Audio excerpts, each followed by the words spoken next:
Uddhav Balasaheb Thackeray Shiv Sena Dhule महानगरतर्फे Parola road परिसरात सुरक्षा रक्षकांचा मेळावा संपन्न। धुळे उद्धव बाळासाहेब ठाकरे शिवसेना पक्षाच्या वतीने धुळे महानगरतर्फे महाराष्ट्र शासन स्थापित धुळे जिल्हा सुरक्षा रक्षक मंडळांतर्गत येणाऱ्या सर्व सुरक्षा रक्षकांचा एक दिवशी मेळावा घेण्यात आला। यावेळी उद्धव बाळासाहेब ठाकरे शिवसेनेचे अनेक पदाधिकारी कार्यकर्ते तसेच सुरक्षा रक्षक मोठ्या संख्येने उपस्थित असल्याचे बघावयास मिळाले। या मेळाव्याचे शनिवारी रोजी पारोळा रोडवरील रचना हॉल येथे आयोजन करण्यात आले होते। या मेळाव्याच्या अध्यक्षस्थानी उद्धव बाळासाहेब ठाकरे शिवसेनेचे संपर्क प्रमुख अशोक धात्रक होते, तर उद्घाटक म्हणून उद्धव बाळासाहेब ठाकरे शिवसेनेचे उपनेत्या शुभांगी पाटील, माजी आमदार शरद पाटील होते। या मेळाव्यात सुरक्षा रक्षकांच्या अडीअडचणी संदर्भात तसेच तुमच्या प्रकारासंदर्भात चर्चा देखील करण्यात आली, तसेच त्यांना मार्गदर्शन देखील करण्यात आले।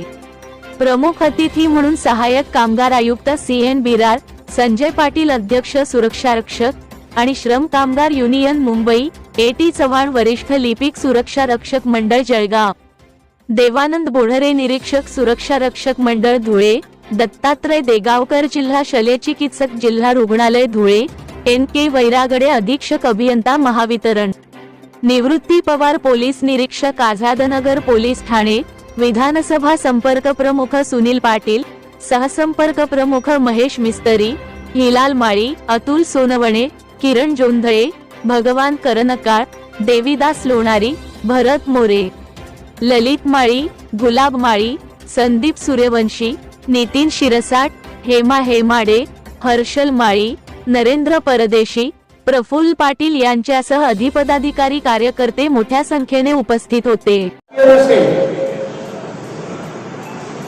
1942 किमान वेतन कायदा काय सांगतो?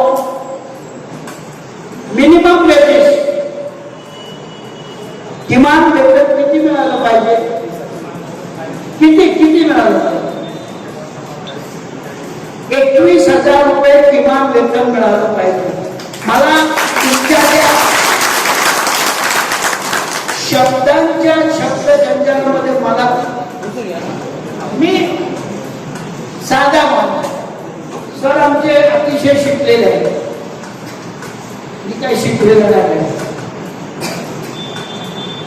21,000 रुपये किमान वेतन मिळालं पाहिजे असा हा या देशाचा कायदा सांगतो। आणि याच देशामध्ये आम्ही 21,000 रुपये सुद्धा देऊ शकत नाही, म्हणजे पहिला कायदा कोण मोडतोय? शासन मोडतोय।